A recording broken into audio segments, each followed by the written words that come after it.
नमस्कार। एक प्रश्न बार बार ये होता है कि कुछ लोग होते हैं वो धर्म के नाम पर अनेकों प्रकार के कुतर्क करते रहते हैं। तर्क करना हमारा अधिकार है। हमें किसी चीज़ को जैसा है वैसी अवस्था में समझना ये हमारा अधिकार है। हमें इसके लिए प्रयास करना चाहिए और यथा बुद्धि उसे समझना चाहिए। लेकिन ये भी समझना चाहिए कि तर्क और कुतर्क में अंतर होता है। गुरुजी कितना बढ़िया बात कहते थे कि गुण मिले तो गुरु बनाओ, चित्त मिले तो चेला, मन मिले तो मीत बनाओ, वरना रहो अकेला। आप गुरु बनाने के पहले देख लीजिए कि वो आपके योग्य हैं कि नहीं है।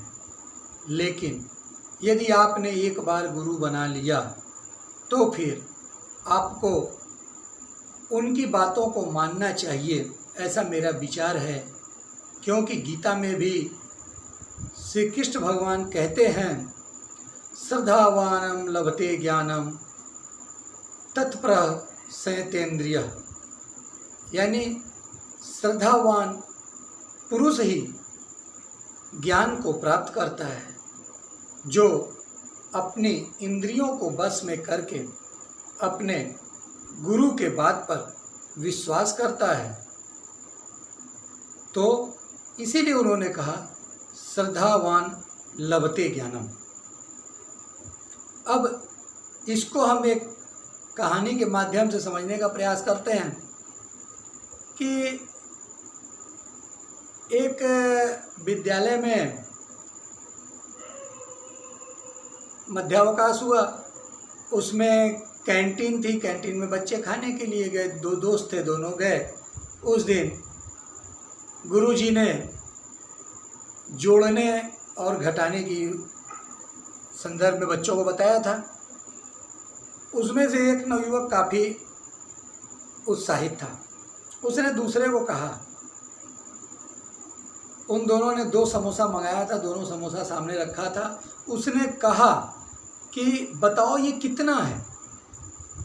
उसने कहा, भाई ये तो साफ साफ दिख रहा है, 1 और 2 है। उसने कहा, नहीं, मैं इसे साबित कर दूंगा कि ये 2 नहीं 3 है। अब उसने कहा, नहीं यार ये तो 2 ही है। वो बोला, अच्छा तुम गिनो। तो उस मित्र ने गिना 1 2। तो बोला, देखो कितना है, 1 2, 1 और 2 कितना हुआ, 3 हुआ ना। वो बड़े फेर में पड़ गया। उसने कहा, अच्छा एक काम करो, एक बार अब इधर से गिनो। वो उधर से गिना 1 2। बोला, देखो 1 और 2 3 हुआ। अब वो मित्र कुछ सहज स्वभाव का था। उसने कहा कि चलो बहस करने से क्या फ़ायदा है। बोला, ठीक है भाई, तुम जीत गए, ये 3 ही है। लेकिन दूर बैठे हुए गुरुजी भी चाय पी रहे थे। उन्होंने भी देखा, वो पास आए। बोले, बेटा तुमने सही कहा, मुझे भी ये 3 ही दिख रहा है। एक काम करते हैं, एक ये खा लेता है, दूसरा हम खा लेते हैं, तीसरा तुम खा लेना। उन दोनों ने ले लिया। अब प्रश्न ये उठा कि बच्चे को मिला क्या? कुछ नहीं। तो हम जब कुतर्क करते हैं तो हमें ये सोचना चाहिए कि उस कुतर्क से हमें मिलता क्या है, उस कुतर्क से हमारा फायदा क्या है। अगर हम 2 को 3 साबित कर भी देते हैं तो हमें मिला क्या, हम तो रह गए खा लिया। तो इसलिए गुरु की बात में श्रद्धा रखनी चाहिए, विश्वास रखना चाहिए। यही आपसे हमारा निवेदन है। नमस्कार।